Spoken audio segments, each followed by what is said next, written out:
The rain had been falling all afternoon, drumming steadily against the tall glass windows of the Grant estate. Inside the mansion seemed unusually quiet. The house staff moved softly, unaware that the master of the house had arrived back in New York ahead of schedule. Michael Grant, 45, a self-made millionaire in finance, pushed the heavy oak door open with the sharp edge of his shoulder. He had told no one he was coming home early from his trip. He wanted for once to see his house as it truly was, without preparations, without pretenses. But what he saw as he climbed the stairs stopped him cold. The door to his son's bedroom was ajar light, spilling into the hallway. Michael stepped closer, and his breath caught. Daniel, his 6-year-old boy, stood barefoot on the carpet. His little head was bare from weeks of chemotherapy, pale skin shining under the lamp. In his small hands buzzed an electric clipper. Kneeling on the floor in front of him was Amelia Brooks, the new maid.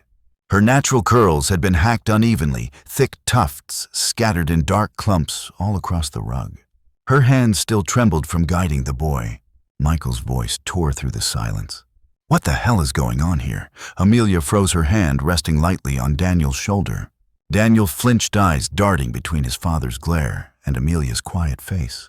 Michael stormed into the room, pulling his son away with a firm grip. His gaze swept the mess of hair on the floor, disbelief twisting his expression. "I hired you to clean, not to stage some sick game. Do you even realize what you've done to him?" Daniel shrank back against his father's lips, pressed tightly, saying nothing. His small fingers gripped the clipper as if it was his only defense. Amelia swallowed hard, her voice trembling. "Mr. Grant, I just wanted him to see he isn't alone. If he looks in the mirror and sees me, maybe it won't feel so frightening." Enough.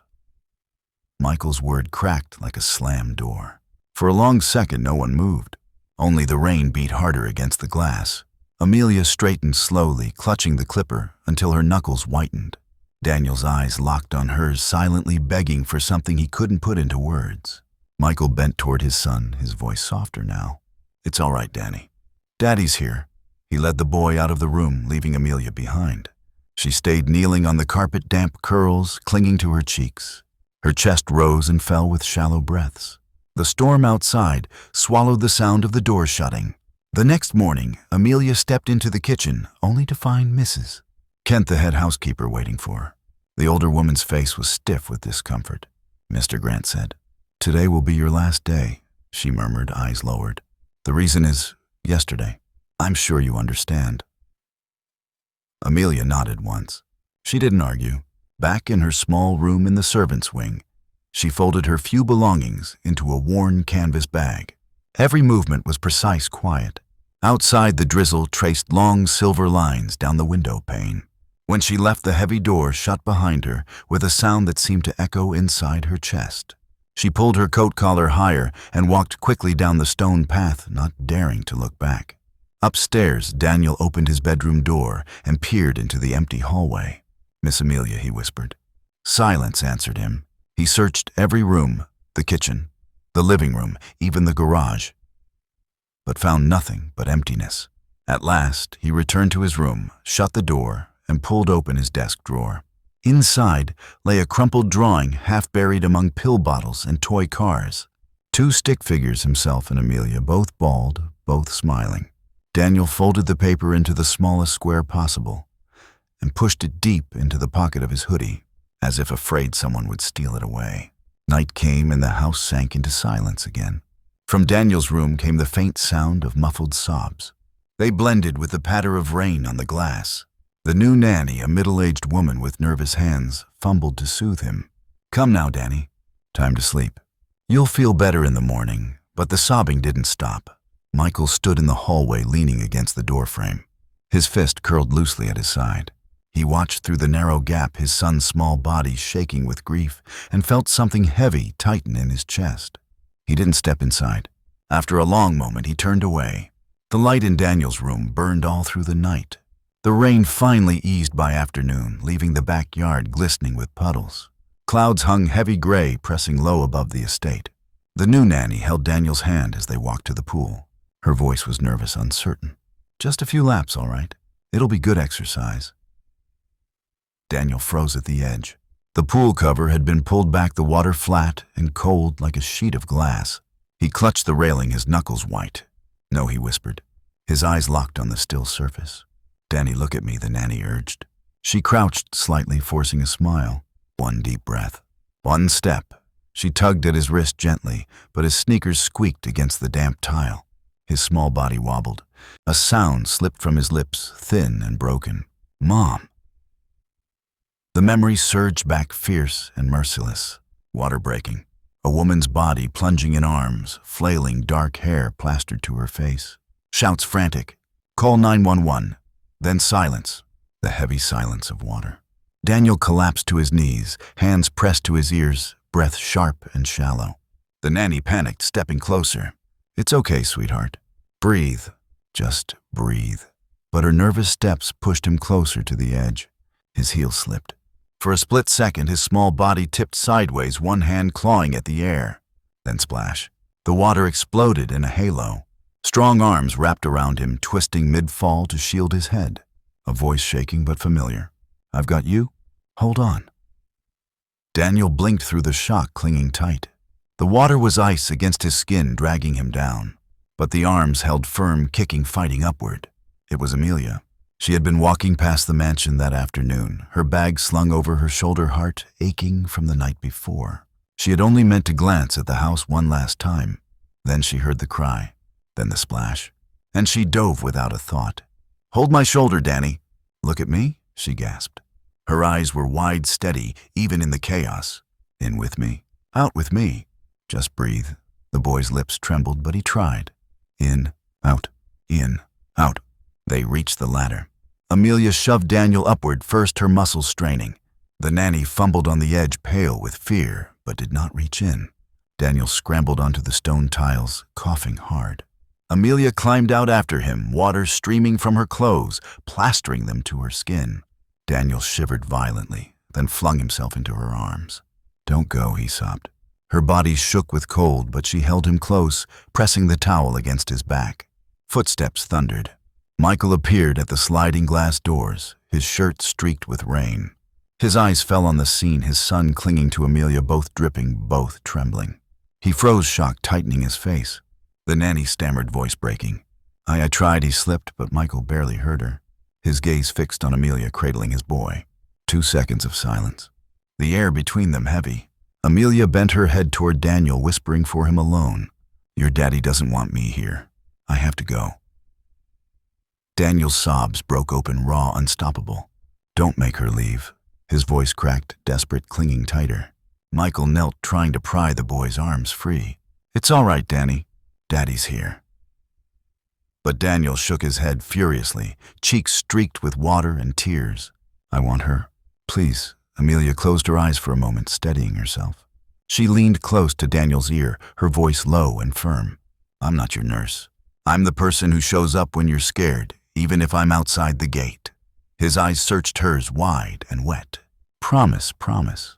She placed his small hands into Michael's, her fingers lingering just long enough to pass the warmth. Then she rose, turned, and walked down the slick stone path. Her soaked shoes slapped softly against the puddles. She didn't look back. "Stop!" Michael's voice came sharp, almost involuntary. Amelia hesitated for a single heartbeat. Then she kept walking. The side gate closed behind her with a dull metallic thud. Michael stood in the rain, his son's hand clutched in his own. The boy's eyes, red and swollen, never left the fading figure of the woman who had just saved his life. That night the house was silent again, but from Daniel's room came a broken whisper into the dark. "I want Miss Amelia." The nanny sat helpless at his bedside, clutching a towel. "Danny, it's late. Please try to rest." But the child only cried harder. Michael stood on the stairs, frozen in place. Each cry carved into his chest, sharp and relentless. He had built his fortune on logic, control, and numbers. But nothing in him could answer the one thing his son wanted most. And for the first time in years, he felt utterly powerless. The night stretched long inside the mansion. Rain returned thin and steady, tapping against the tall windows. Michael sat in a chair near Daniel's bed. The boy had cried himself into shallow sleep. His hoodie still clutched tight, his small fist gripping something hidden inside the pocket. Michael leaned back, staring at the ceiling, his chest heavy. His son's quiet, hitching breaths were sharper than any boardroom defeat, any business failure. They pierced him in a way no numbers ever could. When Daniel stirred, his voice cracked through the silence. "Daddy?" Michael bent closer. "Yes, son." The boy didn't open his eyes. His words were half-broken, whispered against the pillow. "Bring her back." Michael froze. The plea landed harder than any accusation. For a long moment he couldn't answer. He just sat there, his hand covering his son's, staring at the pale light that filtered in through the rain-streaked window. 30 minutes later, the black Bentley rolled to a stop along the curb at Riverside Park. The night wind lashed his face as Michael stepped out, carrying the chill of the Hudson River. Under the dim glow of a street lamp, he spotted her. Amelia. She sat hunched on a wooden bench, tugging her thin coat tighter. Her canvas bag sat at her feet, its fabric worn at the seams. Her curls, damp from the mist, were tangled by the wind. She looked up when she heard the footsteps. "Mr. Grant." Michael stopped a few feet away. His leather shoes gleamed under the yellow light, out of place against the wet pavement. "I was wrong," he said. Amelia didn't answer. Her gaze dropped to his shoes, then to the shifting shadows at their feet. "Danny." Michael's voice dropped softer than he intended. "He's been calling for you all night. I thought I was protecting him." He let out a bitter laugh, low and sharp. "Turns out I was just protecting myself." Amelia's hands tightened on the strap of her bag. Her fingers trembled slightly from the cold, though her face stayed composed. And now Michael drew a deep breath. The wind whipped past them, scattering dry leaves across the sidewalk. "Now I'm asking. Not for me. For him. Come back." The silence between them stretched. Only the faint hum of traffic and the rustle of leaves filled the air. At last, Amelia lifted her eyes. They glistened, reflecting the lamplight. "Only for him," she said quietly. Relief cut through Michael's chest, so sharp it almost hurt. He reached down, picked up her bag, and nodded toward the car. "Let's get you home." She hesitated for a moment at the word. "Home." But she followed. As the car pulled away from the park, Amelia sat with her hands wrapped tightly around the bag in her lap. Her gaze lingered on the dim street lamps, outside their glow, fading into the night as Manhattan receded behind them. Back at the mansion, the house was hushed, save for the ticking of a hallway clock. Daniel had drifted into a light, restless doze, his hoodie still pulled up around his face. One hand clenched the folded drawing in his pocket. The bedroom door creaked open. Amelia stepped inside softly, the faint scent of rain clinging to her coat. She lowered herself to her knees beside the bed. The boy stirred, his lashes fluttering. Then his eyes opened hazy with exhaustion. You came back," he whispered. Amelia smiled, brushing her fingertips lightly against his forehead. "I promised." Daniel reached for her hand, gripping it with all the strength his small fingers could muster. And for the first time in days, his breathing eased. From the doorway, Michael stood silently watching the scene. Something shifted in his chest, something that had been locked away for years. It was not business. It was not control.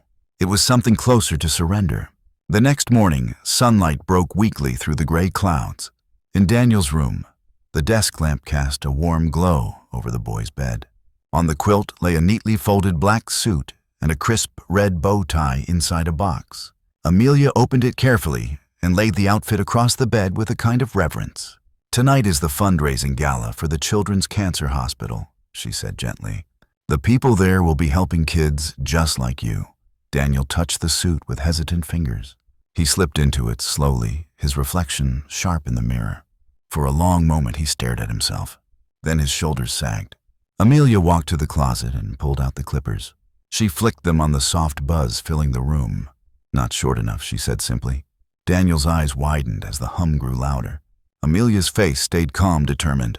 She tilted her head forward and pressed the clipper against her scalp. Dark curls slid down, scattering across the wooden floor. She moved slowly, evenly, until her head shone smooth beneath the light. Daniel's mouth opened in shock.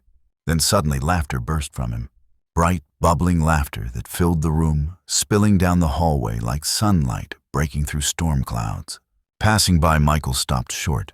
He looked through the doorway, his eyes catching the sight two bald heads tilted toward each other, their faces lit with joy. For the first time in years, something inside him cracked open. He raised his phone, lifted it carefully, and took a photo, not for the world, not for a headline, for himself. The grand hall glittered under chandeliers the size of small cars.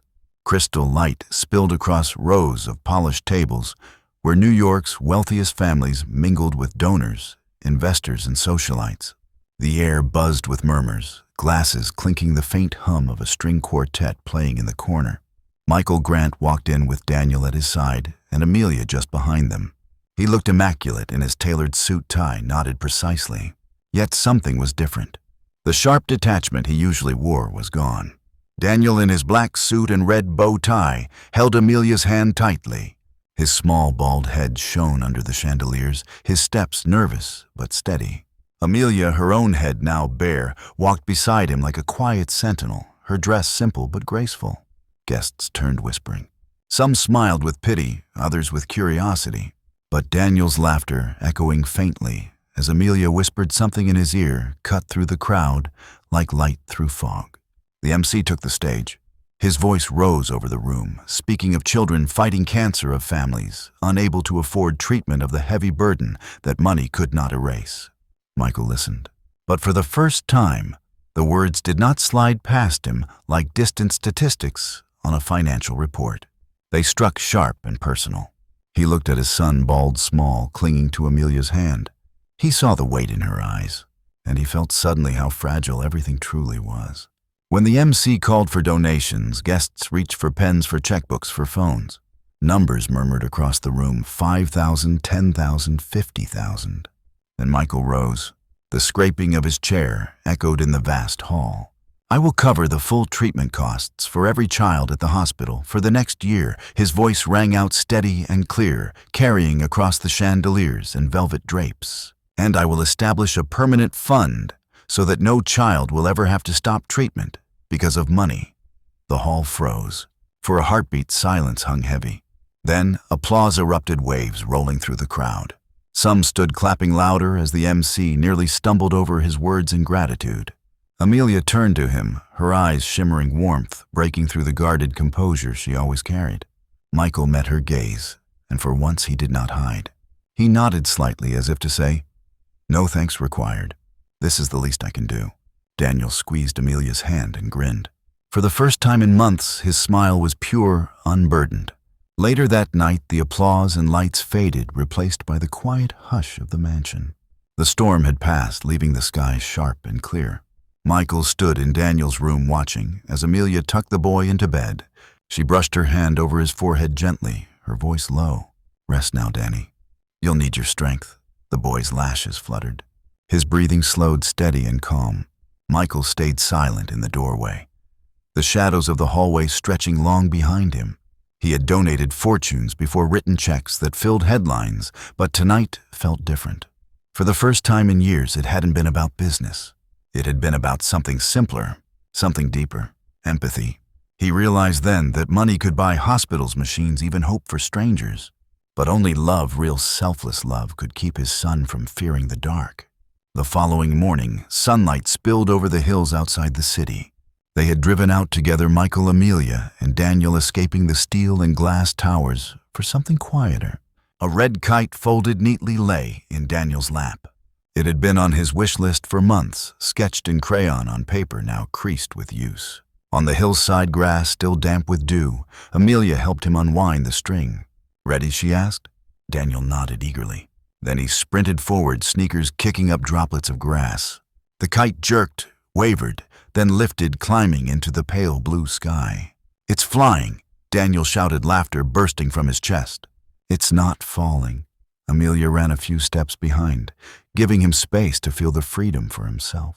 Her voice carried on the wind. "Neither are you." Michael lowered himself onto the blanket they had spread across the slope. For once he wore no suit, no tie. His phone was tucked away. He simply sat watching. His hands rested in theirs, Daniel's small fingers on one side, Amelia's steady grip on the other. The red kite tugged against the string, pulling higher, steady and strong. Daniel dropped down beside them, panting with joy. His eyes stayed fixed on the sky.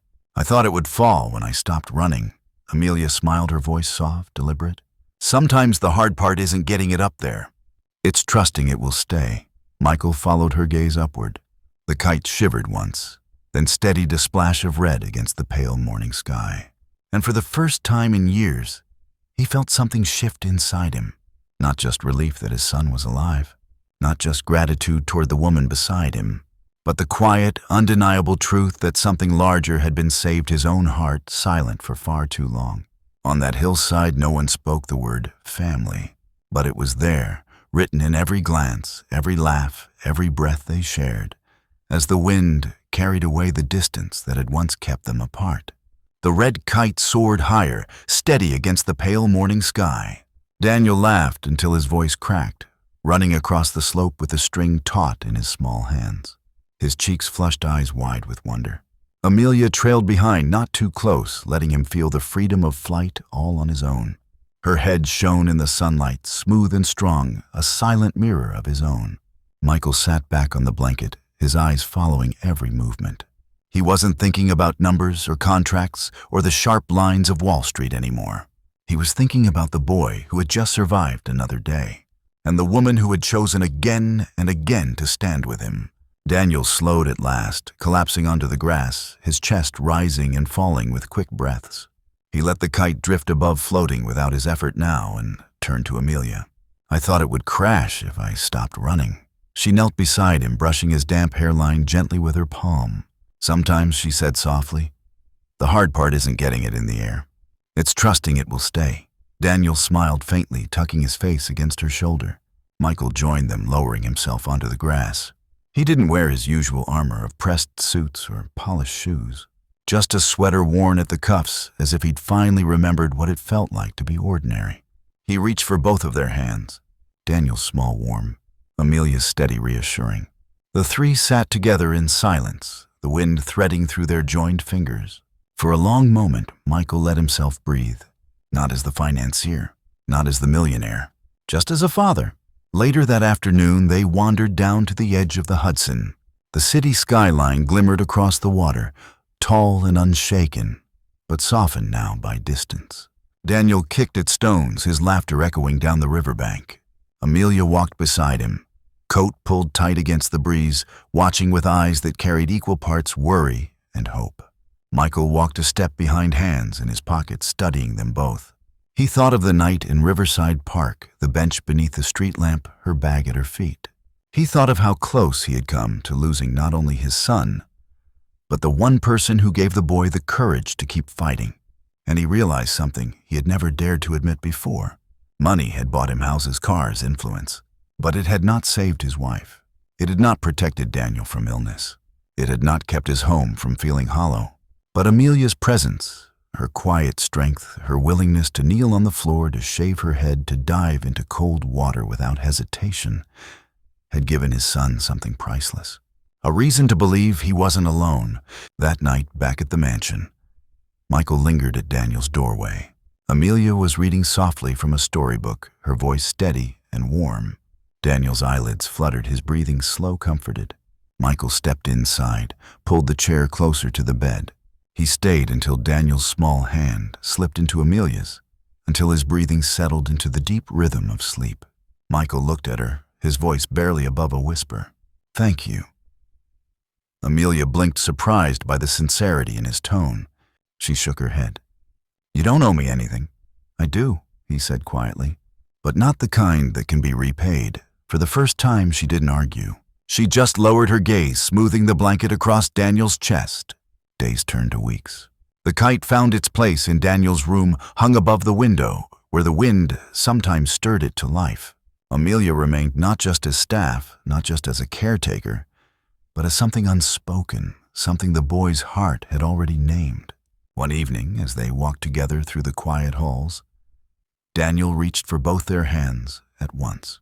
His voice was small but steady. "You feel like my family." Michael froze. Amelia glanced at him, uncertain. The boys squeezed their hands tighter, as if afraid they might pull away. Michael swallowed hard. Words didn't come easily. He had spent years speaking in numbers and deals and clipped phrases that left little room for emotion. But now he bent down, pressing his forehead lightly against his son's. "You already are my family," he whispered. Amelia's breath caught. She turned her face slightly, hiding the tears that welled in her eyes. Weeks later, spring crept into the city. The mansion's garden filled with tulips, bright against the fading chill.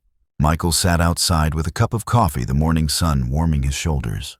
Inside the yard, Daniel and Amelia flew the kite again, its tail whipping in the rising wind. Michael watched them, a faint smile tugging at his lips. For once, he didn't feel like an outsider looking in. He didn't feel like a man failing to understand his son's world. He felt present, connected, human.